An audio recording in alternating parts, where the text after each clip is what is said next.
Hello student, तो हम देखने जा रहे हैं अब एनसीईआरटी का फ्लूइड मैकेनिक्स का टॉपिक। अब देखो यहाँ पर एनसीईआरटी में आपका कवर होगा सरफेस टेंशन, विस्कोसिटी और फ्लूइड।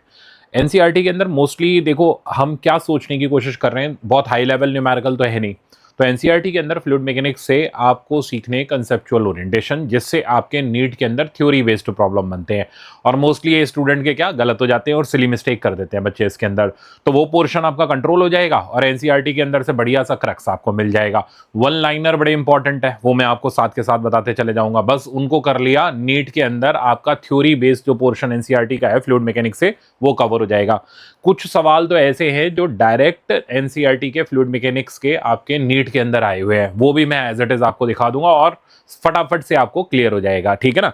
इसके अंदर मतलब रिपीटिशन का जो चांस है आप देखोगे जनरली, जो रूफ वाले प्रॉब्लम्स हैं, विंग के ऊपर प्रेशर और फोर्स वाले प्रॉब्लम है, ये बहुत ज्यादा एनसीईआरटी से आपके नीट एग्जाम के अंदर रिपीट हुए हैं। तो चलो स्टार्ट करते हैं और मेन हम लोग जो एनसीईआरटी का क्रक्स है वो देखते चले जाते हैं। तो मैंने आपके लिए हाईलाइट किया हुआ है, सारी प्रॉपर्टीज ध्यान से सुनना। अब लास्ट लेक्चर में इलास्टिसिटी वाले में आपने समझा था कि फ्लूइड जो होता है, जो लिक्विड होता है, वो लिक्विड शेयर स्ट्रेन नहीं हैंडल कर पाता, बिकॉज वहां टेंजेंशियल फोर्स लगाने पर लेयर्स स्लाइड कर जाती हैं। तो यहां पर इंपॉर्टेंट प्रॉपर्टी देखो, तो ये कह रहा है the key property of fluid is that they offer very little resistance to shear stress. तो जैसे ही अगर आप टेंजेंशियल फोर्स लगाओगे तो जीरो ऑलमोस्ट रेजिस्टेंस होगा और वो लिक्विड आगे खिसकता चला जाएगा। ठीक है ना। तो शेयर स्ट्रेस को जीरो रेजिस्टेंस ही ऑफर करता है। Their shape changes by application of very small shear stress. The sharing stress of fluid is about million times smaller than that of solid. ठीक है ना। तो सॉलिड के कंपैरिजन में sharing stress जो होती है लिक्विड की, वो ऑलमोस्ट नेग्लिजिबल होती है। तो ये प्रॉपर्टी बड़ी इंपॉर्टेंट है। अब नीट वाला क्या पूछेगा आपसे, तो नीट वाला यहां पर ये पूछ सकता है कि सॉलिड में और लिक्विड के अंदर किसकी शेयर स्ट्रेस हैंडलिंग कैपेबिलिटी बहुत स्मॉल होती है और क्यों होती है। असर्शन रीजन के अंदर ये जवाब आपका आ सकता है। तो आपको क्लियर हो गया कि लिक्विड की होती है और लिक्विड की क्यों शेयरिंग स्ट्रेस कैपेबिलिटी बड़ी स्मॉल होती है। तो रीजन उसका यहाँ क्लियर कट लिखा हुआ है, यही रीजन आप एज इट इज मारोगे वहां पर, क्योंकि लिक्विड बहुत कम रेजिस्टेंस ऑफर करता है और तुरंत उसका शेप चेंज हो जाता है। Hence sharing stress capability liquid की बहुत नेग्लिजिबल होती है। ठीक है ना। नेक्स्ट, ये बहुत इंपॉर्टेंट पॉइंटर्स हैं जो अगर आपको पता है तो आपके सवाल करेक्ट, नहीं पता तो गए। अब दूसरी जो इंपॉर्टेंट चीज आप देखोगे यहां पर, ठीक है ना, प्रेशर का ये फॉर्मूला तो आपने क्लास में पढ़ाई हुआ था। एसटीपी एनटीपी में बहुत सारे बच्चे कंफ्यूज हो जाते हैं। एसटीपी मतलब हम 0 डिग्री सेंटीग्रेड, एनटीपी हमारा 25 डिग्री या 27 डिग्री सेंटीग्रेड हम लेते हुए चलते हैं। ठीक है ना। अब आप यहां पर देखना, अब सबसे पहले आ जाता है पास्कल्स लॉ। देखो पास्कल्स लॉ और ये सारी चीजें हमने ऑलरेडी क्लास में खूब पढ़ी हुई हैं। अब पास्कल्स लॉ क्या कहता है कि अगर हम प्रेशर चेंज करें तो वो प्रेशर हर डायरेक्शन में इक्वल प्रोपोर्शन में ट्रांसमिट होता है। ठीक है ना। अब यहां पर जो पॉइंटर मैंने आपके लिए हाईलाइट किए हुए हैं वो मैं आपको दिखाते चले जाता हूं। तो जैसे सबसे पहला पॉइंटर आप यहां पर देखोगे, ठीक है ना, वो है गॉज प्रेशर का और हाइड्रोस्टैटिक पैराडॉक्स का। यहां पर क्या पूछता है सवाल, यहां पर जनरली ये डायग्राम दे देता है और लिक्विड को सेम हाइट पर रखता है, शेप इनके अलग अलग कर देता है। अब बोलता है यहां पर बेस पर बताओ प्रेशर सब में कैसा होगा। तो हमें अच्छी तरीके से पता है जो प्रेशर होता है डेप्थ पर वो एच रो जी के हिसाब से वेरी करता है, उसका शेप से कोई लेना देना नहीं होता। तो तीनों सिचुएशंस के अंदर यहां पर आपकी हाइट लिक्विड की सेम है, हेंस बेस पर जो प्रेशर रहेगा तीनों सिचुएशन के अंदर वो सेम देखने को मिलेगा। So it is independent of their surface areas और शेप। ठीक है ना। तो अगर हाइट सेम है तो प्रेशर सेम मिलेगा। तो ये हाइड्रोस्टैटिक पैराडॉक्स बहुत ज्यादा कंसेप्चुअल में और टेस्ट में पूछा जाता है।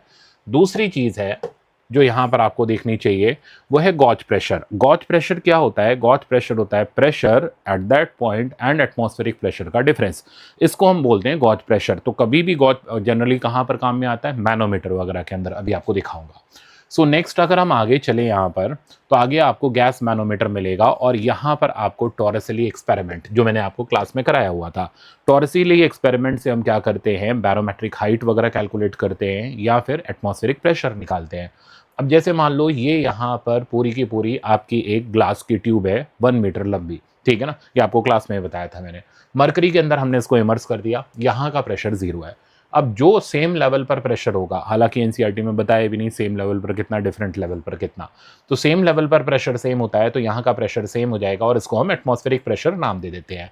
अलग लेवल पर प्रेशर अलग अलग होगा और यहाँ पर कोई भी एक्वस टेंशन नहीं है, कोई वाटर का मॉलिक्यूल नहीं है, पूरी तरीके से मरकरी फील्ड है, इसलिए यहाँ वैक्यूम होने से प्रेशर जीरो कर दिया। जो बैरोमेट्रिक हाइट है वो हमने एच ले ली। अब सीधे आप प्रेशर डिफरेंस का फॉर्मूला लगाओगे। सो पी नॉट की जो वैल्यू आ जाएगी, this P not minus P is equal to H rho G, तो P not minus zero is H rho G, और यहाँ से आप एटमॉस्फेरिक प्रेशर क्लियरली कैलकुलेट कर सकते हो, that is equals to H rho G, where H is height of mercury column, rho M is density of mercury column, और G हो गया ग्रेविटी।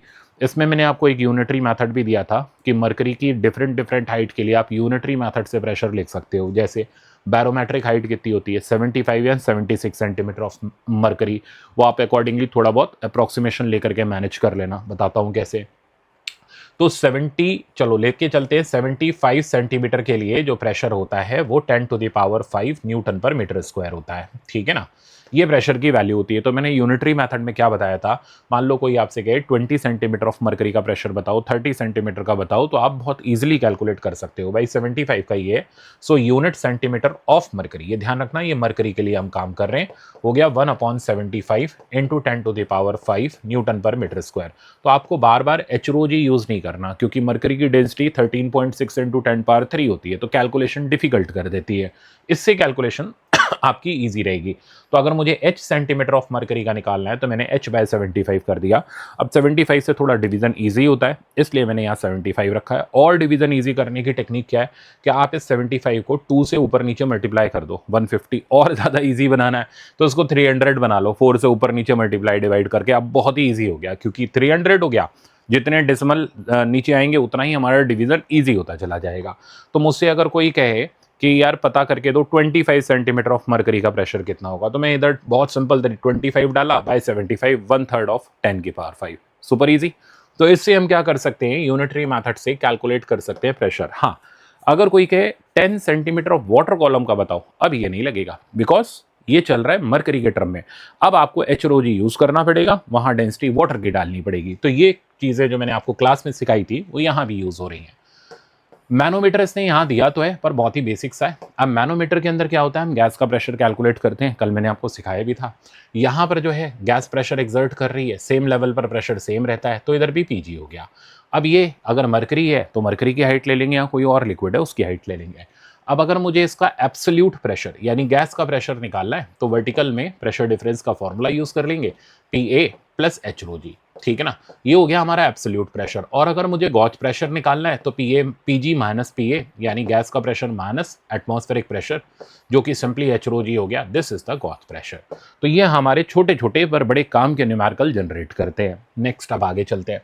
अगली जो चीज़ इसमें मुझे इंपॉर्टेंट लगी आपके लिए वो है, यहाँ पर देखो, ये तो वही सेम हाइड्रोस्टैटिक पैराडॉक्स है जो मैंने अभी आपको क्लियरली समझा दिया, बट यहाँ इसने पास्कल्स लॉ का एप्लीकेशन किया। उसने कहा कि यहाँ पर अगर मैं प्रेशर चेंज करूँ, मान लो इसने पिस्टन लगा दिया और यहाँ से फोर्स एक्सर्ट करे, तो अब क्या होगा कि ये हर डायरेक्शन में इक्वल अमाउंट से ट्रांसफर होगा। तो ये पॉइंटर ये कहता है, whenever external pressure is applied on any part of the fluid contained in a vessel, it is transmitted undiminished, मतलब बिना कम या ज़्यादा हुए, एग्जैक्टली उतना ही, and equally in all direction. This is another form of Pascal's law and it has many applications in daily life. अब इसका application क्या है, हाइड्रोलिक लिफ्ट के अंदर एप्लीकेशन है, ठीक है ना। तो आप ये देख रहे हो हाइड्रोलिक लिफ्ट है। अब हाइड्रोलिक लिफ्ट में ये वाला पिस्टन और ये वाला पिस्टन इक्विलिब्रियम में थे। अब अगर आप एक जगह गाड़ी रखते हो, मान लो आपको ये वेट लिफ्ट करना है, तो आप यहाँ से स्मॉल फोर्स लगाओगे, मतलब आपने अगर किसी एक जगह से प्रेशर चेंज किया तो वो हर डायरेक्शन में इक्वली ट्रांसमिट होगा। पास्कल्स लॉ के ऊपर ये बेस्ड है। सो अब हमने यहाँ से प्रेशर लगाया F1/A1 और यहाँ पर मुझे जो प्रेशर मिला दैट इज F2/A2, दोनों इक्वल होंगे, इक्वेट किया।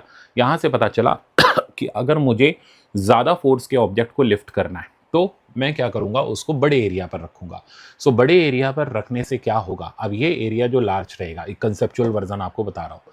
सो मैंने पुट किया F1/A1 is equals to F2/A2, ठीक है। F2 है ज़्यादा, राइट। यहाँ से F1 की वैल्यू मिली F2/A2 टाइम्स A1। अब ये क्या शो कर रहा है कि अगर आप लार्ज एरिया पर लार्ज फोर्स लगाओ, ठीक है ना, तो स्मॉल एरिया पर उसको लिफ्ट करने वाली जो फोर्स रहेगी वो स्मॉल रहेगी। मतलब अगर आप लार्ज आउटपुट चाहते हो, अगर आप किसी हैवी ऑब्जेक्ट को लिफ्ट करना चाहते हो तो उसको बड़े एरिया पर रखो, और उसके कंपैरिजन में स्मॉल एरिया पर जो फोर्स आपको लगानी पड़ेगी वो आपको काफ़ी स्मॉल लगानी पड़ेगी, ठीक है ना। तो ये हो गया इसका कंसेप्चुअल एप्लीकेशन। नेक्स्ट अब मैं आपको दिखाता हूँ नेक्स्ट इंपॉर्टेंट चीज़। यहां पर हम आ जाते हैं बड़ी इंपॉर्टेंट थ्योरी पर, जिसको हम बोलते हैं स्ट्रीमलाइंड फ्लो। स्ट्रीमलाइंड फ्लो में स्टूडेंट कंफ्यूज रहता है, उसको पता नहीं चलता स्ट्रीमलाइंड फ्लो क्या है। तो स्ट्रीमलाइंड फ्लो की बड़ी इंपॉर्टेंट बारीकी एनसीईआरटी ने बता रखी है कि स्ट्रीमलाइंड फ्लो में किसी एक पर्टिकुलर पॉइंट को क्रॉस करते वक्त लिक्विड के जो मॉलिक्यूल्स होंगे उनकी वेलोसिटी सेम होगी, स्पीड नहीं, स्पीड तो होगी, वेलोसिटी किसी पर्टिकुलर पॉइंट पर। अब देखो क्या इंपॉर्टेंट है, कहाँ कंफ्यूजन होता है, कहाँ सिली मिस्टेक होती है। तो ये कह रहा है the flow of liquid is set to be steady if at any given point the velocity of each passing fluid particle remains constant. तो वेलोसिटी शुड बी कांस्टेंट, ठीक है ना। This does not mean that velocity at different point in space is same. बच्चे हो जाते हैं इसमें confuse, इसको मैं डायग्रामेटिकली आपको दिखाता हूं। अब जैसे मान लो ये पी पॉइंट पर लिक्विड का मॉलिक्यूल पास कर रहा है, वेलोसिटी वी है। अब जब ये इस पी डैश से पास करेगा, यहां इसकी वेलोसिटी अलग हो सकती है, ठीक है ना, वी डैश मान लेते हैं। तो वी डैश और वी अलग हो सकते हैं, बट जितने मॉलिक्यूल यहां से पास करेंगे उन सब की वेलोसिटी वी रहेगी, जितने यहां से पास करेंगे उन सब की वी डैश रहेगी, आपस में अलग हो सकती है। तो ऐसे फ्लो को हम बोलते हैं स्ट्रीमलाइंड फ्लो। अब इन स्ट्रीम लाइन की अगर हम टेंजेंट्स, या ऐसे बोला जाए इन स्ट्रीम लाइन का अगर हम पाथ ड्रॉ करें, या फिर ऐसे मॉलिक्यूल्स का अगर हम पाथ ड्रॉ करें, तो ये जो पाथ कहलाता है the meaning of stream line a typical trajectory of the fluid particle. तो ये जो ट्रेजेक्ट्री बन रही है इस फ्लो को बोलते हैं हम स्ट्रीम लाइंड फ्लो, ठीक है ना। तो ये जो ट्रेजेक्ट्री होती है जहां पर मॉलिक्यूल की जो वेलोसिटी रहती है पर्टिकुलर पॉइंट पर जो कांस्टेंट रहती है, इसको बोलते हैं, ऐसे टाइप के फ्लो को बोलते हैं हम स्ट्रीम लाइंड फ्लो, ठीक है ना। अगर आप कहीं पर भी टेंजेंट बनाओगे, तो जैसे मान लो मैं यहाँ टेंजेंट बनाऊं, तो ये उस जगह की वेलोसिटी को इंडिकेट करेगा। तो स्ट्रीम लाइन पे बनी हुई टेंजेंट वेलोसिटी को इंडिकेट करती हैं। कहीं पर भी स्ट्रीम लाइन एक दूसरे को इंटरसेक्ट नहीं करती, नहीं तो जो फ्लो हो जाएगा वो टर्बुलेंट हो जाएगा, लेयर्स आपस में मिक्सअप होना शुरू हो जाएंगी। ये भी बड़ी इंपॉर्टेंट प्रॉपर्टी है जो मैंने यहाँ हाईलाइट की हुई है, अभी दिखाता हूँ। तो ये कह रहा है path taken by fluid particle under a steady flow is streamline. तो जो स्टेडी फ्लो में यानी constant velocity at a particular point में जो फ्लो होता है उस फ्लो को हम बोलते हैं स्ट्रीमलाइन फ्लो। नेक्स्ट आगे देखना आप, अगली चीज है हाँ इक्वेशन ऑफ कंटिन्यूटी। अब कंटिन्यूटी की जो इक्वेशन है, बहुत से बच्चे ये समझते हैं A1V1 A2V2। तो एक्चुअली में कंटिन्यूटी की इक्वेशन क्या है कि mass of liquid flowing per unit time is constant, ठीक है ना। तो rho A V is constant. तो कंटिन्यूटी की जो मेन इक्वेशन है rho A V is constant, this is mass of liquid flowing per unit time. अब condition आती है इफ लिक्विड इज इनकंप्रेसिबल, ठीक है ना। इनकंप्रेसिबल मतलब उसकी डेंसिटी कांस्टेंट है, ठीक है ना। तो अगर लिक्विड की डेंसिटी कांस्टेंट है तब ए वी कांस्टेंट है। तो अगर इनकंप्रेसिबल है, ठीक है ना, देन डेंसिटी इज कांस्टेंट, तब A1V1 A2V2 के बराबर होगा। अब यहाँ कंसेप्चुअल क्या पूछेगा, क्या A1V1 A2V2 के हमेशा बराबर होता है? तो जवाब होगा नहीं, ये तब बराबर होता है जब लिक्विड इनकंप्रेसिबल हो। अगर इनकंप्रेसिबल नहीं हुआ तो रो ए वी कांस्टेंट रहेगा और अगर इनकंप्रेसिबल हुआ तब जाकर के ए वी कांस्टेंट होगा।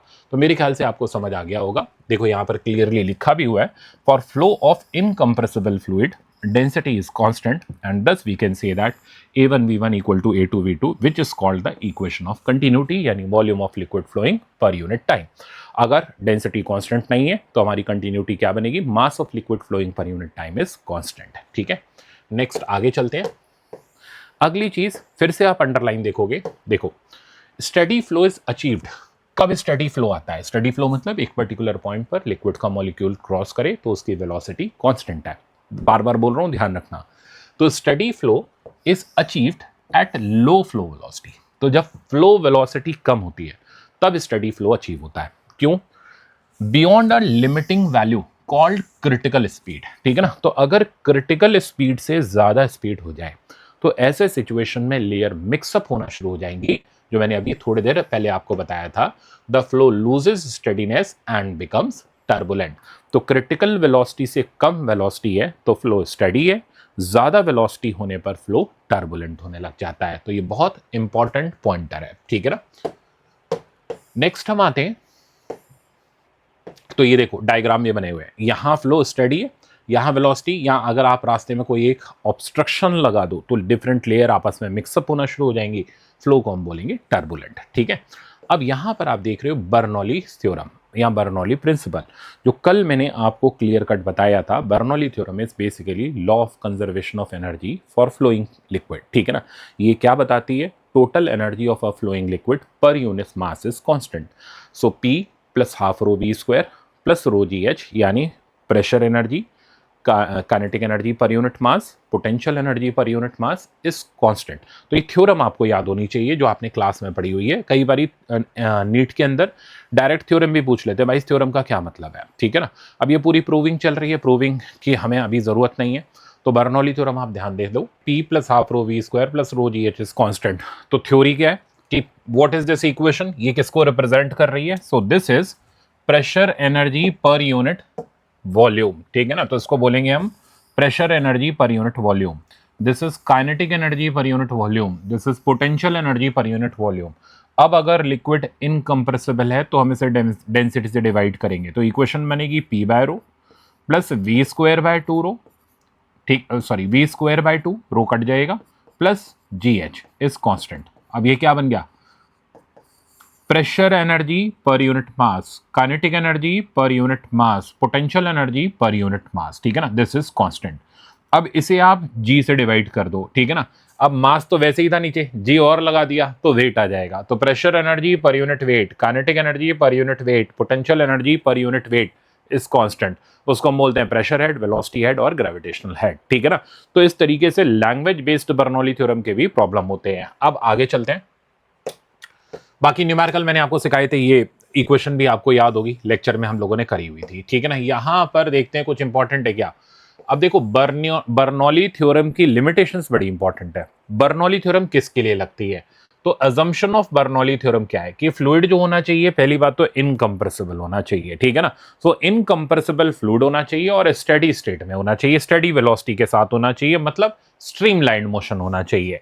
तो फ्लूइड जो होना चाहिए वो इनकम्प्रेसिबल होना चाहिए, नॉन विस्कस होना चाहिए, और लिक्विड जो होना चाहिए वो स्ट्रीमलाइन मोशन के अंदर फ्लो करना चाहिए। चलो देखते हैं। So this Bernoulli equation ideally applies to fluid with zero viscosity. तो एक एक पॉइंटर ध्यान रखना, not for the viscous liquid, ये जीरो विस्कोसिटी वाले लिक्विड के लिए लगेगी, और नॉन विस्कस लिक्विड बात वही हो गई। Another restriction on application of Bernoulli theorem is that fluid must be incompressible, देख लिया, as the elastic energy of fluid is also not taken into consideration। तो अगर इनकम्प्रेसिबल नहीं होगा तो फ्लूइड की इलास्टिक एनर्जी भी आ जाएगी यहाँ पर, ठीक है ना। इनकम्प्रेसिबल होगा तो कोई इलास्टिक एनर्जी नहीं आएगी।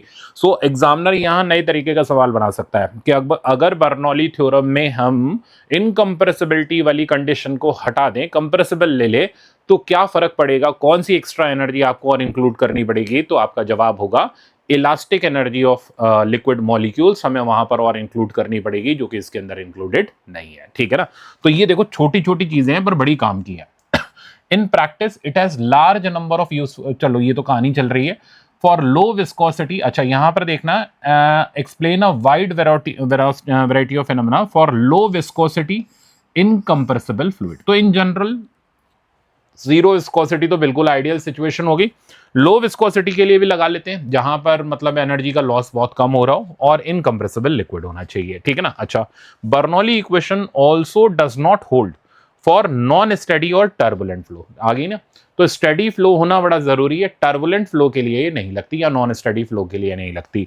तो ये कुछ इंपॉर्टेंट पॉइंटर्स हैं, बर्नौली थ्योरम स्पेसिफिकली मेंशन्ड है आपके सिलेबस में है, तो इन पॉइंटर को बिल्कुल भी मिस मत करना नीट के पॉइंट ऑफ व्यू से। अब हम आगे चलते हैं। Velocity of efflux clear cut syllabus में मेंशन्ड है। आप देखो जो बड़ा वाला फॉर्मूला है ना, ये एनसीईआरटी वाले ने यहां दिया है, इस फॉर्मूले को भी कर लो। बच्चे क्या कर लेते हैं, सिंपल √2GH रट लेते हैं, ठीक है ना। उससे क्या होता है, जब सवाल अच्छे लेवल का बनता है जैसा लास्ट ईयर बना था, तो आप फंस जाओगे। अब यहां क्या सिचुएशन है वो सुनो। इसने क्या कर रखा है, यहां टैंक के टॉप पॉइंट को क्लोज कर रखा है और इधर के प्रेशर को पी ले रखा है। ये एटमॉस्फेरिक प्रेशर है। अब जो ये वेलोसिटी यहां से देख रहा है फाइन होल से, इसको ये वेलोसिटी ऑफ इफ्लक्स बोल रहा है। तो क्या मॉडिफिकेशन होगा, बस इतना सा। तो 2GH तो वैसे भी था, ठीक है ना, प्लस साथ साथ में अब आ जाएगा डेल्टा P डिवाइडेड बाय रो, ठीक है। डेल्टा P क्या हो गया, दोनों एंड के बीच का प्रेशर डिफरेंस, रो हो गई फ्लोइंग लिक्विड की डेंसिटी, ये हो जाएगी अब हमारी वेलोसिटी ऑफ इफ्लक्स का फॉर्मूला। डेल्टा P को ब्रेक डाउन करोगे तो that will be P minus P0 divided by rho. अगर हम इस एंड को भी ओपन कर दें तो दोनों तरफ का प्रेशर सेम हो जाएगा और ये डेटा यहां से गायब हो जाएगा। वेलोसिटी ऑफ इफ्लक्स सिर्फ और सिर्फ हमारे पास √2GH बचेगी। अभी देखना एनसीईआरटी में ये भी बताया गया। तो देखो बिल्कुल क्लियर कट है। यहां पर हमें वेलोसिटी ऑफ इफ्लक्स मिल रही है 2gh plus 2 delta P divided by rho. तो बिल्कुल क्लियर कट फॉर्मूला है, आप ये फॉर्मूला याद करके चलो तो क्लोज्ड टैंक हो, ओपन टैंक हो, कैसा भी टैंक हो, आप सवाल को 100% कर लोगे। जैसे प्रॉब्लम इसमें ये भी बोल देता है, ठीक है ना, ये मैं आपको एक स्पेशल प्रॉब्लम करा रहा हूं इसी कंसेप्ट के ऊपर बेस्ड। कहता है कि यहां पर लिक्विड भरा हुआ है, ठीक है ना, एच पर। अभी सवाल कहता है इधर का प्रेशर बता दो कितना हो, सच दैट ई फ्लक्स की वेलोसिटी 0 हो जाए। बहुत ही कॉमन प्रॉब्लम है, ठीक है ना, पर अच्छा प्रॉब्लम है। अब ये प्रॉब्लम सॉल्व करने में स्टूडेंट की हालत खराब हो जाती है। अब कैसे आप करोगे? सिंपल फॉर्मूला, आपने इसको 0 डाला तो रिजल्ट मिला 2gh plus 2p minus P not divided by rho को पूरा हमने 0 पटक दिया। अब यहां से आपका टास्क है सिर्फ और सिर्फ पी निकालना, जो कि आपके लिए वन लाइनर होगा, ठीक है ना। तो इधर से आप सॉल्व करोगे तो पहली बात तो ये 2 गायब कर दो, नेगेटिव में चला जाएगा, उल्टा कर दो। So G H equals to P not minus P divided by rho, और यहां से आपके पास पी का वैल्यू आ जाएगा, रो इधर मल्टीप्लाई किया, this will be rho G H, तो P not minus rho G H, ये होना चाहिए टॉप पर प्रेशर सच दैट निकलने वाले लिक्विड की वेलोसिटी 0 हो जाए। अब इसको वन लाइन में करने का तरीका बताओ। सर को आप कहोगे सर ये बता तो दिया वन लाइन में, नहीं, मान लो आप ये फॉर्मूला भूल गए तो। अब अगर लिक्विड यहां से निकल ही नहीं रहा तो ये तो स्टैटिक हो गया, और स्टैटिक के केस में हम प्रेशर डिफरेंस का फॉर्मूला लगा सकते हैं। सर क्या कह रहे हो? ये कह रहा हूं, मतलब पी ए की value P plus H rho जी कर दो डायरेक्ट, तो पी ए की value P plus H rho जी कर दो, एक लाइन में हो जाएगा। पर ये क्लिक नहीं करती बातें, इसलिए मैंने आपको एनसीईआरटी पढ़ाते पढ़ाते ये सारी चीजें बता दी कि नीट के पॉइंट ऑफ व्यू से इतनी इंपॉर्टेंट ये चीजें होती है। तो फिर हाइड्रोस्टैटिक का कंसेप्ट लगा करके आप वर्टिकल में प्रेशर डिफरेंस मैनेज करते हुए रिजल्ट को डायरेक्ट दे सकते हो। तो ये कुछ इंपॉर्टेंट था जो मुझे बताना था एनसीईआरटी पॉइंट ऑफ व्यू से। नेक्स्ट आप देखोगे, ये इसके एग्जाम्पल्स हैं जो कल भी मैंने आपको कराए थे कि बॉल जो है, स्पिनिंग बॉल जो है, उसमें ऊपर की तरफ लिफ्ट कैसे आ जाता है, ठीक है ना। मूविंग बॉल, ये तो कौन सी है, बॉल मूविंग विदाउट स्पिन, और यहाँ आ जाता है बॉल मैग्नस इफेक्ट वाला, ठीक है ना। तो ये मैं आपको डायग्राम में दिखा देता हूँ, एरोफॉइल वाला एग्जांपल है यहाँ पर। तो ये सारी चीजें एक बार यहाँ रिवाइज कर लेते हैं। आप देखो, बॉल अगर बिना स्पिन के जा रही है, डायरेक्ट आपने थ्रो कर दी, ये एयर की लेयर्स है, विद रिस्पेक्ट टू बॉल इनकी velocity opposite to the flow of ball है। तो अब इस सिचुएशन में क्या होगा, अगर कोई स्पिन नहीं है तो टॉप और बॉटम पे एयर की लेयर सेम वेलोसिटी से चलेंगी। अब बर्नौली थ्योरम क्या कहती है, जहां वेलोसिटी सेम है वहाँ प्रेशर भी सेम होगा, जहाँ वेलोसिटी कम है वहाँ प्रेशर ज़्यादा होगा। तो दोनों पर, टॉप एंड बॉटम पर आप देखोगे प्रेशर आपको सेम देखने को मिलेगा। बॉल जो है अपना नॉर्मल पैराबोलिक पाथ फॉलो करती हुई गिरेगी। तो जीरो स्पिन के केस में इसका पाथ जो रहेगा वो पैराबोलिक रहेगा। अभी अगर मान लो आपने बॉल को क्लॉकवाइज डायरेक्शन में स्पिन करा दिया, तो देखो अब जब बॉल को क्लॉकवाइज स्पिन करा कर भेजेंगे तो बॉल के टॉप पॉइंट की वेलोसिटी हो जाएगी ज़्यादा, ठीक है ना। एयर की वेलोसिटी है यहाँ पर कम, ठीक। तो अब विद रिस्पेक्ट टू एयर यहां वेलोसिटी हो गई मोर, जैसे ही वेलोसिटी हो जाएगी ज्यादा तो प्रेशर हो जाएगा कम, स्ट्रीमलाइन आ जाएंगी पास पास। एंड इस पॉइंट पर जिसमें वेलोसिटी देखो ये पॉइंट की इधर है, ठीक है, टेंजेंशियल वेलोसिटी इधर है, वेलोसिटी हो जाएगी कम। जहां वेलोसिटी कम वहां का प्रेशर हाई, तो एक अपवर्ड डायरेक्शन में फोर्स एक्ट करेगी, ठीक है ना। और ये फोर्स क्या करेगी, बॉल के पैराबोलिक पाथ को चेंज करा देगी, और एक इसको, जैसे मान लो बॉल ने यहां गिरना था इस सिचुएशन में, तो ये इससे थोड़ा सा आगे जा करके गिरेगी, तो इसको अपवर्ड लिफ्ट हम लोग बोलते हैं कि अपवर्ड डायरेक्शन में बॉल थोड़ा सा आगे चली गई, ठीक है ना। तो ये इफेक्ट कहलाता है मैग्नस इफेक्ट। तो इसमें ध्यान क्या रखना है, जहां वेलोसिटी कम है वहां प्रेशर ज्यादा है, प्रेशर जहां पर ज्यादा होगा, ठीक है ना, जैसे यहां कम वेलोसिटी है तो प्रेशर ज्यादा है, स्ट्रीम लाइन जो है ना वो दूर दूर है। बच्चे यहाँ उल्टा समझ लेते हैं, स्ट्रीम लाइन पास पास आ जाती है। स्ट्रीम लाइन कहाँ पास आती है, जहाँ प्रेशर लो हो, लो प्रेशर रीजन में स्ट्रीम लाइन पास पास होंगी, हाई प्रेशर रीजन में स्ट्रीम लाइन दूर दूर होंगी। अब इसी तरह एरोफॉइल देख लो, तो एरोफॉइल में इसके शेप की वजह से यहाँ की जो वेलोसिटी हो जाती है टॉप की, वो हो जाती है ज्यादा, प्रेशर कम। एंड सिमिलरली इधर की प्रेशर, इधर का जो वेलोसिटी होता है वो कम, प्रेशर ज्यादा। तो यहाँ स्ट्रीम लाइन देखो आप, जहां प्रेशर ज्यादा है स्ट्रीम लाइन दूर दूर, और यहाँ स्ट्रीम लाइन पास पास देखने को मिलेंगी। तो ये विंग्स के ऊपर अपवर्ड डायरेक्शन में फोर्स लगती है, इसको हम बोलते हैं force due to air lift, ठीक है ना। अब ये जो फोर्स होगी, इस फोर्स का फॉर्मूला आपको क्लास में बताया हुआ है, half rho A V H square, यानी हाई वेलोसिटी का square minus V L square, ठीक है। अगर आप अपवर्ड डायरेक्शन में प्रेशर लिखना चाहते हो, ठीक है ना, तो वो यहाँ प्रेशर डिफरेंस लिखना चाहते हो तो फोर्स पर यूनिट एरिया से आप लिख सकते हो।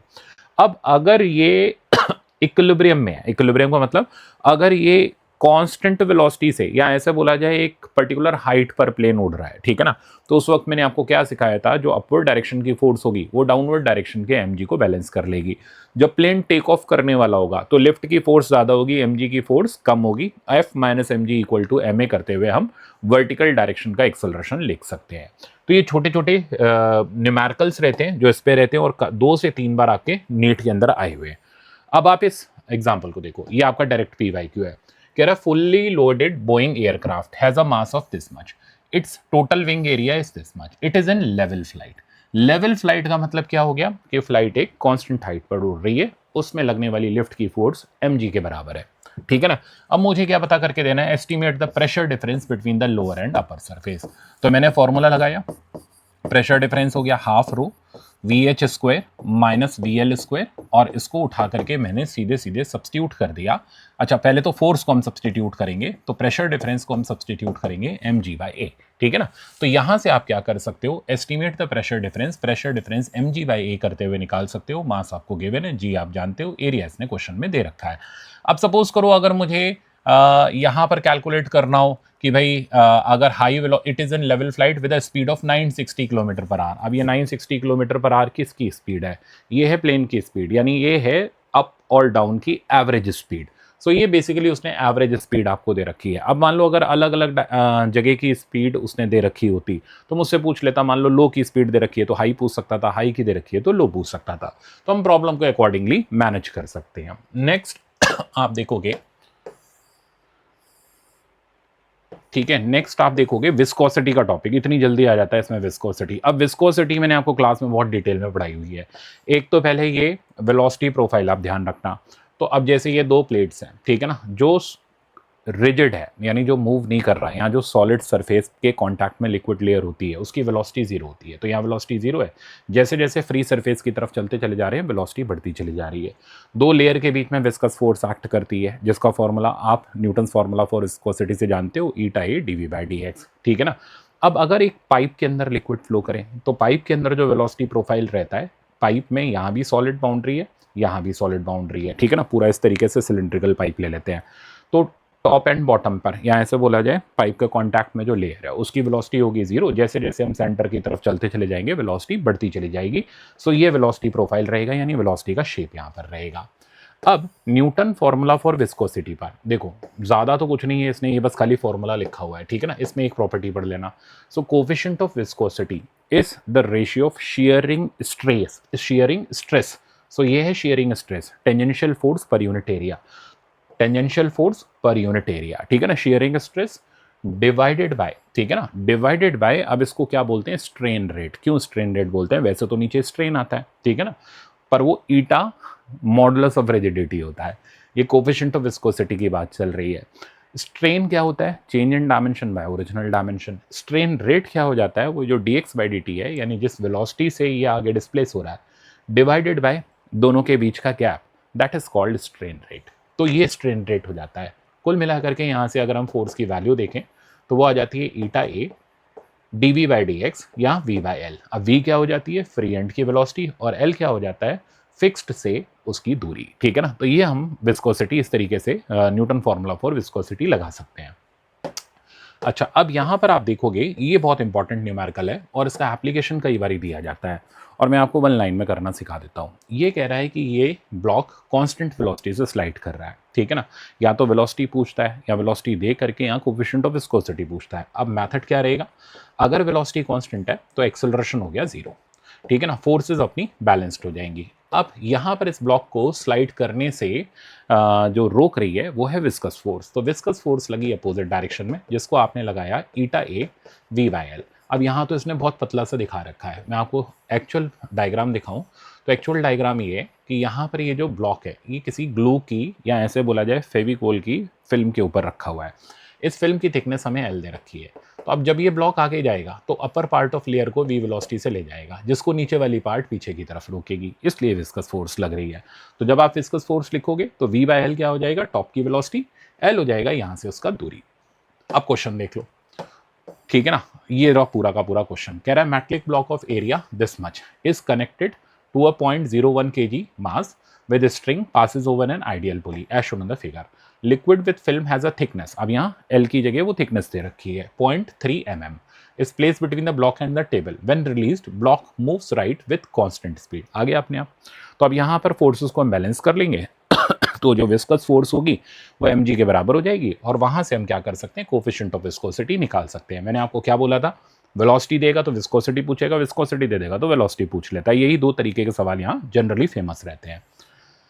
नेक्स्ट आप देखोगे इसमें आप देखो सीधे सीधे आ जाता है स्टोक्स लॉ, ज़्यादा कुछ खास तो दे नहीं रखा, ना कोई स्टोक्स लॉ का डेरिवेशन वैसे भी नहीं है सिलेबस में। और स्टोक्स लॉ किसके लिए होता है, जब कोई स्फेरिकल ऑब्जेक्ट लिक्विड कॉलम के अंदर फॉल करता है तो उस पर लगती है विस्कस फोर्स, जिसका formula 6 pi eta R V, ठीक है ना। तो वही यहाँ पर दे रखा है, रेडियस की जगह ए नाम ले रखा है। अब यहाँ पर आप देखोगे आपको कोफिशिएंट ऑफ विस्कोसिटी का फुल फ्लेजेड डेरिवेशन दे रखा है।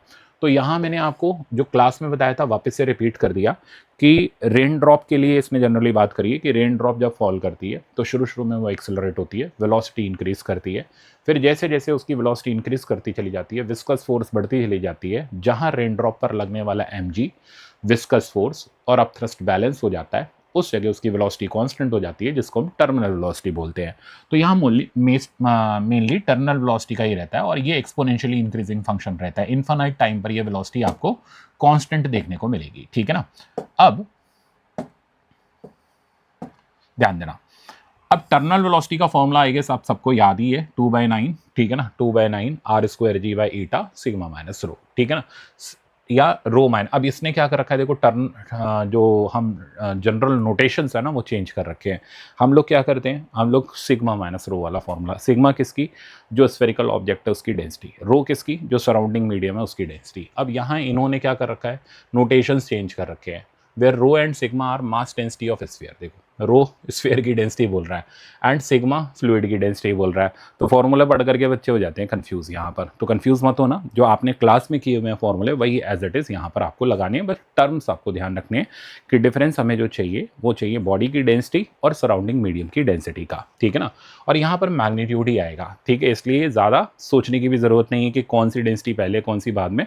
अगर ऑब्जेक्ट नीचे गिर रहा होगा तो जाहिर सी बात है जो ऑब्जेक्ट की डेंसिटी होगी वो ज़्यादा होगी, सराउंडिंग मीडियम की डेंसिटी कम होगी। ऊपर भी जा सकता है, अगर ऊपर चला गया तो अभी ऑब्जेक्ट की डेंसिटी कम होगी, सराउंडिंग मीडियम की ज़्यादा होगी, फॉर्मूला रिवर्स हो जाएगा, ठीक है।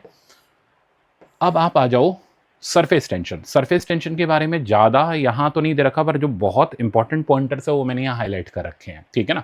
ये कह रहा है अच्छा विस्कोसिटी के बारे में एक पॉइंट था यहाँ पर, विस्कोसिटी का एक बड़ा, हाँ ये पॉइंट देखो, यहाँ पर है टर्मिनल वेलोसिटी होगी। विस्कोसिटी के बारे में टेम्परेचर डिपेंडेंस का एक बड़ा इंपॉर्टेंट पॉइंट था, जो मैंने आपको क्लास में भी बताया था, वो चीज़ यहाँ पर ये रही। तो वही मैं ढूंढ रहा था, मैंने कहा कहाँ हाईलाइट किया था मैंने, तो ये पॉइंट रहा, विस्कोसिटी ऑफ लिक्विड डिक्रीजेस। तो लिक्विड की वेलोसिटी टेम्परेचर के साथ साथ डिक्रीज करती है, while it increases in case of gases। तो गैसेस के केस में विस्कोसिटी टेम्परेचर बढ़ाने के साथ साथ इंक्रीज करती है, लिक्विड के केस में डिक्रीज करती है। स्ट्रेट फॉरवर्ड आपका थ्योरी में पूछा जाता है, कल मैंने क्लास में भी बताया था, आज यह रिवाइज भी हो गया आपका, ठीक है ना। नेक्स्ट अब आप आ जाओ सरफेस टेंशन पर। सरफेस टेंशन के अंदर हम देखेंगे तो सरफेस टेंशन क्या चीज़ होती है। सरफेस टेंशन एक ऐसा फिनोमेना होता है जिसमें लिक्विड का सरफेस एक स्ट्रेच मेम्ब्रेन की तरह बिहेव करता है, उस सरफेस के पास एक्स्ट्रा एनर्जी होती है, ठीक ना, जिसको हम सरफेस एनर्जी बोलते हैं। अब अगर आप मेम्ब्रेन के शेप को चेंज करोगे तो वर्क डन करना पड़ेगा, surface tension into delta A work done होता है। तो ये सिंपल फॉर्मूले मैंने आपको 1 लाइन में समझा दिए। अब इसकी इंपॉर्टेंट थ्योरी पॉइंटर जो हैं काम के वो मैं आपको दिखाते जाता हूँ। अब जैसे ये पूरा एक्सपेरिमेंट चल रहा है जो कल आपने सीखा था, अगर हम इसको एक्सपैंड करेंगे तो वर्क डन हो जाएगा T इंटू डेल्टा ए। अब शब्द क्या ध्यान रखने, अगर फिल्म है तो फिल्म में होती है 2 लेयर, तो एरिया आपको 2 लेयर का लेना पड़ेगा। और अगर वहाँ पर फिल्म की जगह सिर्फ सिंगल लेयर का, फिल्म या बबल, हमेशा 2 लेयर रहेंगी। और अगर फिल्म नहीं है, बबल नहीं है, सिंगल सरफेस है, तो फिर आपको change in area single surface का देखना पड़ेगा, ठीक है ना। अब यहाँ मैं आपको एक एक्सपेरिमेंट दिखाऊंगा जो आगे चल करके आपको देखने को मिलेगा। बाकी तो सारे फॉर्मूले आप जानते हो। इस पॉइंटर को देख लो, the value of surface tension depends on temperature like viscosity. The surface tension of liquid usually falls with temperature, ठीक है ना। तो जैसे विस्कोसिटी लिक्विड की टेम्परेचर बढ़ाने से गिर रही थी, वैसे ही सरफेस टेंशन भी टेम्परेचर राइज कराने से डिक्रीज करता है, ठीक है ना। ये आप यहाँ पर भी देख सकते हो पूरे चार्ट में। ये रहा हीलियम, हीलियम -270 पर, ऑक्सीजन -283 पर, ठीक है ना। तो इनकी डिफरेंट डिफरेंट सरफेस टेंशन की वैल्यूज यहाँ पर दे रखी है। तो in general surface tension liquid का टेम्परेचर बढ़ाने के साथ साथ कम होता चला जाता है, ठीक है ना। अब हम आगे चलते हैं। अब यहां पर आ जाता है फिर से इंपॉर्टेंट पॉइंट, वो ये है कि कब लिक्विड सॉलिड से चिपक जाएगा, कब नहीं चिपकेगा, एंगल ऑफ कांटेक्ट कब बढ़ेगा। तो इसका कंसेप्ट बड़ा सिंपल सा है। हमेशा जब भी आप इस तरीके की फोर्सेस की, वाटर जो है जा करके ग्लास से क्यों चिपक जाता है, मरकरी ग्लास से क्यों नहीं चिपकता, ठीक है ना। तो ये जब भी आप इस तरीके के आंसर दे रहे हो, हमेशा ध्यान रखना जो मैंने आपको क्लास में कोहेसिव और एडहेसिव फोर्सेस पढ़ाई है। कोहेसिव यानी कॉमन मॉलिक्यूल के बीच की, एडहेसिव फोर्सेस यानी अलग अलग। अब अगर वाटर ग्लास से चिपका तो ऐसे में वाटर और ग्लास के बीच की अट्रैक्शन की फोर्स ज़्यादा है as comparison to cohesive force of water water molecule. Mercury glass से नहीं चिपका, मैं आपको डायग्राम से समझा देता हूँ। ये एनसीईआरटी वाला तो बहुत कॉम्प्लेक्स डायग्राम बनाता है। अभी जैसे आप मान लो अगर मैं मरकरी यहाँ पर डालूँ तो मरकरी में क्या होता है, मरकरी मरकरी के बीच की जो कोहेसिव फोर्स होती है वो लार्ज होती है, ठीक है ना। और सॉलिड और इसके बीच की, मरकरी के बीच की, सॉलिड एंड मरकरी के बीच की एडहेसिव फोर्स वो होती है स्मॉल। तो अब ऐसी सिचुएशन में यहाँ का जो मेनिस्कस होता है वो कॉनकेव डाउनवर्ड हो जाता है, angle of contact theta obtuse हो जाता है। तो जितना एंगल ऑफ कांटेक्ट ज़्यादा रहेगा, थीटा की वैल्यू जितनी ज़्यादा रहेगी उतना ही कोहेसिव फोर्स ज़्यादा रहेगी। थीटा की वैल्यू जितनी कम रहेगी उतनी ही कोहेसिव फोर्स उतनी कम रहेगी और वो ऑब्जेक्ट जा करके सॉलिड बाउंड्री से चिपक जाएगा।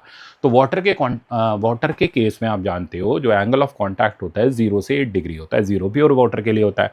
तो प्योर वाटर पूरी तरीके से जा करके ग्लास को या सॉलिड को वेट कर देता है, चिपक जाता है। तो अब आपके मेरे ख्याल से ये वेटिंग वाले जो कंसेप्ट हैं कि किस में एंगल ऑफ कॉन्टैक्ट हम कैसे देखते हैं वो क्लियर हो जाने चाहिए।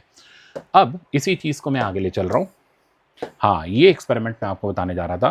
तो आजकल टेस्ट में ये बहुत आ रहा है और ये एनसीईआरटी में भी दे रखा है, ठीक है ना। तो एक बार इसको रिवाइज कर लेते हैं। यहाँ कहानी क्या है कि यहाँ पर वेट डाला गया और इधर ये जो आप देख रहे हो रेक्टेंगुलर स्ट्रिप, इसको बैलेंस किया गया। अब इसकी बैलेंसिंग से क्या करते हैं, यहाँ पर सरफेस टेंशन वगैरह निकालते हैं। बट यहाँ एक बच्चों को डाउट आ जाता है, वो समझ नहीं पाते। मैं आपको इस एक्सपेरिमेंट को समझाता हूँ। अब देखो ये है हिंज। जब भी आप बैलेंसिंग कर रहे हो तो यहाँ पर टॉर्क बैलेंस होगा। तो एग्जाम में केयरफुली देखना। अगर तो देखो दोनों साइड की डी बराबर है, डिस्टेंसेस बराबर है, तो एक फोर्स इधर से लग रही है, एक फोर्स इधर से लग रही है। तो टॉर्क का फॉर्मूला क्या है, F1 x1 F2 x2 के बराबर। क्योंकि x1 x2 बराबर है इसलिए F1 F2 बराबर होंगे। तो फोर्स बराबर तभी करना जब लेंथ दोनों साइड की, लोड और लोड आर्म आपस में बराबर हो। अगर ये अलग अलग नहीं है तो टॉर्क बैलेंस से सवाल करोगे। मान लो ये 2D होता है, ये D होता, तो अब आप क्या करते हैं, W into 2D F into D। तो मेरे ख्याल से ये क्लियर हो गया होगा। अब जो दूसरी बड़ी इंपॉर्टेंट बात है, ये F क्या चीज़ है। This is the force of surface tension जो इस रेक्टेंगुलर फिल्म के ऊपर लग रही है। मैं आपको लैंग्वेज में दिखाता हूँ, फिर बताता हूँ कन्फ्यूजन कहाँ होगा, ठीक है ना। तो इसने यहाँ क्या किया, a flat vertical glass plate below which some liquid is kept forms one arm of the balance. तो ये ग्लास प्लेट इसने यहाँ पर लगा दी, ठीक है ना। ग्लास प्लेट की लेंथ इसने L ले ली। अब ये कहता है जो यहाँ से फोर्स लग रही है वो है W/2L। अब ये बच्चों को आती ही नहीं समझ कि W/2L कैसे हो गई, ये समझा दो, ठीक है ना। और राइट साइड पर हो गया mg/2L। What is this W, ठीक है ना। तो W क्या चीज है इसके बारे में समझो। Suppose the additional weight required is W, then from the discussion given, the surface tension of the liquid air interface is W/2L या mg/2L। तो ये 2L का फैक्टर कहाँ से आया और ये इक्वेशन बनी कैसे, ये समझ ही नहीं आती। अब ये मैं आपको समझाता हूँ। सबसे पहली बात तो इस एक्सपेरिमेंट के अंदर माना गया है थिकनेस इज नेग्लिजिबल, ठीक है ना। पर्टिकुलरली आप ऐसे समझो, अगर मैं आपको बिल्कुल प्रैक्टिकल दे करके समझाऊं तो प्रैक्टिकल ऐसा समझ लो आप, तभी आपको ये समझ आएगा, नहीं तो नहीं आएगा। इतनी थिन, मतलब इसकी थिकनेस देख रहे हो ना, पेपर की तरह पतली है। ये रेक्टेंगुलर जिसकी थिकनेस नेग्लिजिबल है, ऐसी फिल्म को हमने पानी में डाला यूं वर्टिकली। तो ये ग्लास की स्लाइड है। आप इसको और थोड़ा अच्छे से रिलेट करो तो माइक्रोस्कोप के लिए जब हम वो स्ट्रिप लगाते हैं ना ग्लास की, वो समझ लो आप, ठीक है ना। तो ये हो गई पतली सी थिन। अब इसमें ये लेंथ मुझे L दे रखी है, विड्थ इसकी क्या होगी, नेग्लिजिबल होगी। हाँ, अगर ये थिक होती, इतनी मोटी चौड़ी होती कॉपी की तरह, तो ऐसे सिचुएशन में ये L भी होता और विड्थ भी होता। अब इसको आपने डाला पानी में। अब पानी इधर भी आ गया, इधर भी आ गया, यहां से इसको पकड़ करके पुल कर रहा है टी इंटू एल की फोर्स से, ठीक है ना। तो टी एल की फोर्स यहां भी लग रही है, टी एल की फोर्स यहां भी लग रही है, तो टोटल डाउनवर्ड फोर्स हो गई 2TL। अभी समझ गए। अगर ये थिक स्ट्रिप होती, अगर मैं इसको एग्जाम में मॉडिफाई करके डालूं कि सेम एक्सपेरिमेंट डालूं और जो रट्टे वाला बच्चा है उसको फेल कराना चाहूं, तो एल और डब्ल्यू दे दूं, मत या डब्ल्यू की जगह बी दे दूं, तो अभी क्या होगा, चारों तरफ से फोर्स लगेगी, ठीक है ना, T L, T B, T L, T B, तो डाउनवर्ड फोर्स आ जाएगी 2TL प्लस 2TB। मेरे ख्याल से अब आप बढ़िया से समझ गए होंगे, ठीक है ना। सो एक्सपेरिमेंट की लिमिटेशन क्या थी, यहां कुछ पता नहीं चलती, ठीक है ना। तो अभी क्या हुआ, अभी दोनों तरफ से जो फोर्स लगी अंदर से और बाहर से, दैट इज TL, तो टोटल हो गई 2TL। यहां लग रहा है W। अब मैंने क्या बताया, इक्विलिब्रियम में है, टॉर्क बैलेंस कर दो। अगर ये डिस्टेंसेस बराबर है तो W की जो वैल्यू होगी that is equals to 2TL, और यहां से T की जो वैल्यू हो जाएगी W/2L। W वहां बैलेंस करने के लिए इक्विलिब्रियम का वेट आपने लगाया, आ गई सेम इक्वेशन हमारे पास तैयार होकर के।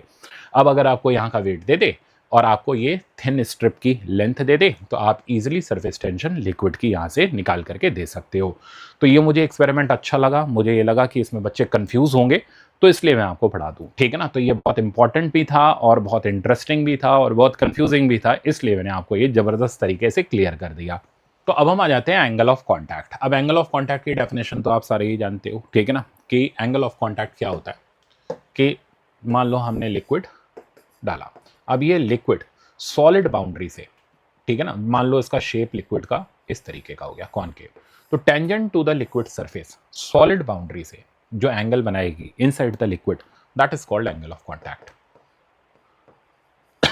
एंगल ऑफ कांटेक्ट जितना छोटा होगा उतनी ही एडहेसिव फोर्स ज्यादा होगी, कोहेसिव कम होगी। अभी जस्ट बताया था मरकरी वाला केस, जितना एंगल ऑफ कांटेक्ट बड़ा होगा उतनी कोहेसिव फोर्स ज्यादा होगी, एडहेसिव फोर्स कम होगी, ठीक है ना। थीटा जितना कम होगा उतना इजीली ये सॉलिड बाउंड्री से चिपकेगा, थीटा जितना बड़ा होगा बिल्कुल नहीं चिपकेगा, या ऐसे बोला जाऊं उतना कम चिपकेगा, ठीक है ना। अब यहां पर सबसे इंपॉर्टेंट जो आता है, बाकी सब तो आप जान गए, एसेंट फॉर्मूला भी आ ही जाएगा, यहां पर जो सबसे इंपॉर्टेंट आता है वो आता है वाटर प्रूफिंग एजेंट्स, ठीक है ना।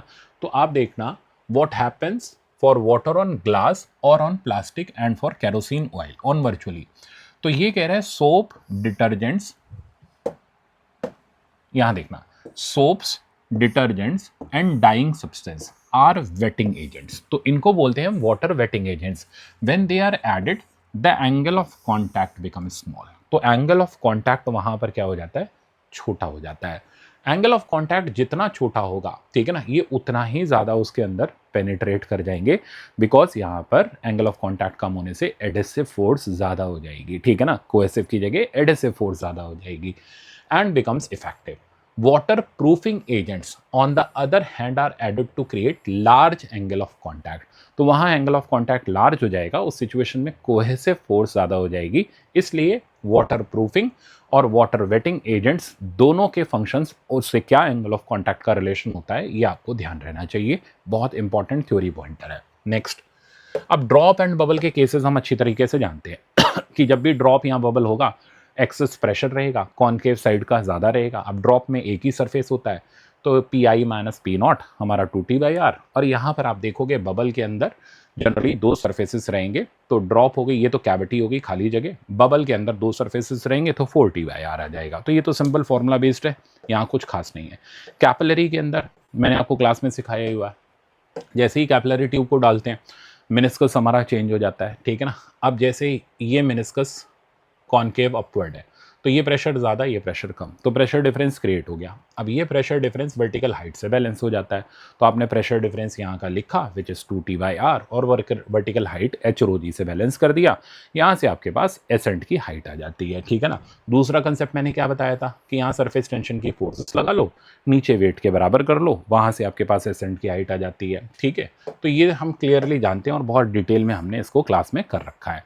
अच्छा, वर्क डन, तो जब भी एक सरफेस के एरिया को हम चेंज करेंगे, यहाँ अब ये यहाँ NCERT में नहीं है इतना ज़्यादा, बट आपने लेक्चर में किया हुआ है कि जब भी हम एक सिंगल ड्रॉप को मल्टीपल ड्रॉप्स में ब्रेक करते हैं तो वर्क डन का फॉर्मूला, ठीक है, surface tension into change in surface area से हम लोग लिखते हैं। वहाँ पर आप RNR का कंसेप्ट जानते हो कि वॉल्यूम कंजर्वेशन से हम लोग रिजल्ट्स बिल्डअप करते हैं, बड़ा रेडियस, छोटा रेडियस और नंबर ऑफ ड्रॉप के बीच का। तो वो यहाँ मेंशन नहीं है, बट रिवीजन में जरूर उसको करना है, छोड़ना नहीं है बिल्कुल। नेक्स्ट आप देखोगे ये हमारा एसेंट का फॉर्मूला हो गया जो हमें क्लियरली पहले से ही आता है। और अगर इसके अंदर देखूं और कुछ खास है नहीं एनसीईआरटी में, अभी यहाँ आप देखोगे बहुत सिंपल सिंपल से न्यूमेरिकल है, मतलब जो न्यूमेरिकल क्लियर कट आए हुए हैं वो मैं आपको दिखा देता हूँ। जैसे ये देखो, ये कह रहा है hydraulic automobile lift is design to lift car, जो अभी हम लोगों ने हाइड्रोलिक लिफ्ट का केस देखा था। 3000 kg area of cross section दे रखा है, कहता है what is the maximum pressure, force upon area किया, डायरेक्ट खत्म हो गया। कह रहा है U tube contain water and methylated spirit separated by mercury, इसको कर लेते हैं। तो यूट्यूब के अंदर वाटर है और स्पिरिट है सेपरेटेड बाय मरकरी, तो ये यूट्यूब बनाई, ठीक है, ये बीच में मरकरी डाल दी। अब मरकरी में अभी तो लेवल दोनों तरफ बराबर है, एक तरफ कहता है वाटर है और एक तरफ मिथाइलेटेड स्पिरिट है। अच्छा पूरा पढ़ लेते हैं। अब ये आगे बोल रहा है the mercury column in the two arms are in level with 10 centimetre of water in one arm and 12.5 centimetre of spirit. तो क्या किया कि एक जगह तो वाटर भर दिया, ठीक है, इस तरीके से 10 सेंटीमीटर, और एक जगह मिथाइलेटेड स्पिरिट डाल दिया। सो एक जगह हम डाल देते हैं मिथाइलेटेड स्पिरिट, तो यहां डाल दिया मिथाइलेटेड स्पिरिट, इसकी हाइट 12.5 है। अब ये कहता है दोनों लेवल पे है, यानी ये लेवल यहां बराबर है। अभी क्या सीन कर रहेगा, मैंने आपको क्या सिखाया है यूट्यूब में कि दोनों साइड का सेम लेवल का प्रेशर सेम होता है। सो ये प्रेशर सेम है, पी डाला, यहाँ पी नॉट डाला, तो दोनों साइड के प्रेशर डिफरेंस बराबर है। तो आप दोनों के एच रो जी को कंपेयर कर लो और आपका वन लाइन के अंदर सवाल कंप्लीट हो जाएगा। अब यहाँ का एच रो जी कंपेयर करोगे तो 12.5 into density of methylated spirit into G equals to, कोई यूनिट कन्वर्जन की भी ज़रूरत नहीं है, 10 centimetre into density of water into G, ठीक है ना, ये यहाँ से कैंसिल हो गया। अब आपसे पूछना क्या चाह रहा है, तो ये पूछना चाह रहा है what is the specific gravity of the spirit. Specific gravity क्या होती है, density of object by density of water, यानी बेसिकली मुझे रो एम बाय रो डब्ल्यू का रेशियो इसको निकाल करके देना है। So this is very easy, तो ये रेशियो आ गया 10 बाय 12.5 या 100 बाय 125, बहुत ज़्यादा ईजी कैलकुलेशन, आप आराम से कर सकते हो। सो मेरे ख्याल से आपको ये क्वेश्चन यूट्यूब वाला ईजिली समझ आ गया होगा। अब क्या बोलता है, कहते हैं in the previous problem if 15 centimetre of water and spirit each are further poured into the arm, अब 15 सेंटीमीटर और डाल दिया, तो अब बताओ इसका लेवल कितना चेंज होएगा। अब ये लेवल चेंज कराने के लिए, ठीक है ना, पहले मैं इसको हटा दूं, फिर मुझे दोबारा डायग्राम बनाना पड़ेगा, तो अभी चलो यहीं बना देते हैं। सो अभी क्या किया, इधर कर देता हूं, तो अभी क्या किया, हमने 15 सेंटीमीटर और एक्स्ट्रा डाल दिया, कौन, दोनों को, तो इधर टोटल कितना हो गया 27.5 और इधर कितना हो गया 15 ऐड करेंगे 25 सेंटीमीटर। तो अब कहता है बताओ मरकरी का लेवल कितना शिफ्ट हो गया। अब कैसे करें, हमें नहीं पता कहाँ शिफ्ट होगा, तो हमने मरकरी का लेवल यहाँ ले लिया, ठीक है ना, ऐसे शिफ्टिंग हम ये एक्स से दिखा देते हैं। अब एक तरफ आप भर दो मिथाइलेटेड स्पिरिट कितना 27.5 और एक तरफ आप दिखा दो वाटर कितना 10 + 15 25। अब सेम कंसेप्ट, ये प्रेशर सेम, ये प्रेशर सेम, अब यहाँ का और यहाँ का प्रेशर डिफरेंस इक्वेट कर दो, यानी एच रो जी को बराबर कर दो। अभी इधर का एच रो जी क्या हुआ 27.5 into density of methylated spirit into G, यहाँ का एच रो जी क्या हुआ X into density of mercury into G plus 25 into density of water into G. अब यहां से हम क्या करेंगे, एक्स निकालेंगे, कोई जरूरी तो नहीं है एक्स पॉजिटिव है, नेगेटिव या जीरो भी आ सकता है। अगर नेगेटिव आया तो इसका मतलब जानते हो क्या रहा कि यहां से मरकरी ऊपर ना जा करके इधर से गया, वैल्यू वही रहेगी, मतलब आपके रिजल्ट पर कोई फर्क नहीं पड़ेगा। तो आपका यूट्यूब का एक्सपेरिमेंट भी रिवाइज हो गया, सारी चीजें भी आपको अच्छे से आ गई, मेरे ख्याल से बढ़िया से समझ आ गया होगा कैसे किया मैंने ये। नेक्स्ट हम आगे चलते हैं। अगली चीज आप देख रहे हो इसके अंदर, हाँ, ये glycerine flow straightly through a horizontal tube of length this much, ये है पॉइजलीज इक्वेशन के ऊपर बेस्ड आपका। तो एक कांस्टेंट रेडियस की ट्यूब है, अब उसमें प्रेशर डिफरेंस के कारण, पॉइजली का कोई फॉर्मूला इसने नहीं दिया, पूछ सब रहा है, तो पॉइजलीज फार्मूला वैसे तो अब सिलेबस में नहीं है, बट फिर भी फार्मूला मैंने आपको याद करने को बोला ही है। तो pi delta P R4 by 8 eta l से आप volume of liquid flowing per unit time कर सकते हो। तो उसी फॉर्मूले पर बेस्ड आपका ये पॉइजली फॉर्मूले के ऊपर बेस्ड ये न्यूमेरिकल है। अच्छा, अभी ये प्रॉब्लम जो है ना 9.14, ये आपका सीधे सीधे आया हुआ PYQ है। आज उसको देखते हैं। कह रहे हैं in a test experiment model aeroplane in wind tunnel the flow speed on upper and lower surfaces are this and this. तो देखा आपने हाई स्पीड और लो स्पीड आपको दे रखी है। अब ये कहता है what is the lift on the wing if it's area is 2.5। तो मुझे लिफ्ट वाली फोर्स निकालनी है। तो फोर्स हमारे पास हो जाएगी हाफ रो ए VH² माइनस VL²। तो डायरेक्ट फॉर्मूला बेस्ड है बट आया हुआ है। अब डेंसिटी ऑफ एयर आपको ये दे रखी है, एरिया ऑफ विंग आपके पास अवेलेबल है, हाई स्पीड लो स्पीड अवेलेबल है। तो सीधे सीधे हम यहाँ से लिफ्ट की फोर्स कैलकुलेट कर सकते हैं। अगर मुझे mg और दे देता तो मैं एक्सेलरेशन भी इसको बता सकता था अपवर्ड डायरेक्शन का। ठीक है ना। नेक्स्ट आगे चलते हैं। दो डायग्राम दे रखे हैं हमें। Which of the following is incorrect. अब ये डायग्राम बेस्ड है। देखो वेंचुरीमीटर के ऊपर डायग्राम बेस्ड सवाल। अब वेंचुरीमीटर में हम क्या जानते हैं, या हम जनरली क्या जानते हैं कि जहाँ वेलोसिटी ज़्यादा वहाँ प्रेशर कम। अब देखो ये पतला क्रॉस सेक्शन है, तो यहाँ की जो वेलोसिटी होगी कंटिन्यूटी के हिसाब से हाई होगी, यहाँ हाई होगी तो प्रेशर कम होगा। तो इसमें लिक्विड कम हाइट तक राइज करना चाहिए। तो ये डायग्राम गलत हो गया, ये डायग्राम हमारा सही हो गया। नेक्स्ट आप देखोगे आपको फिर से PYQ मिल जाएंगे। ये PYQ आपका कंटिन्यूटी के ऊपर बेस्ड है।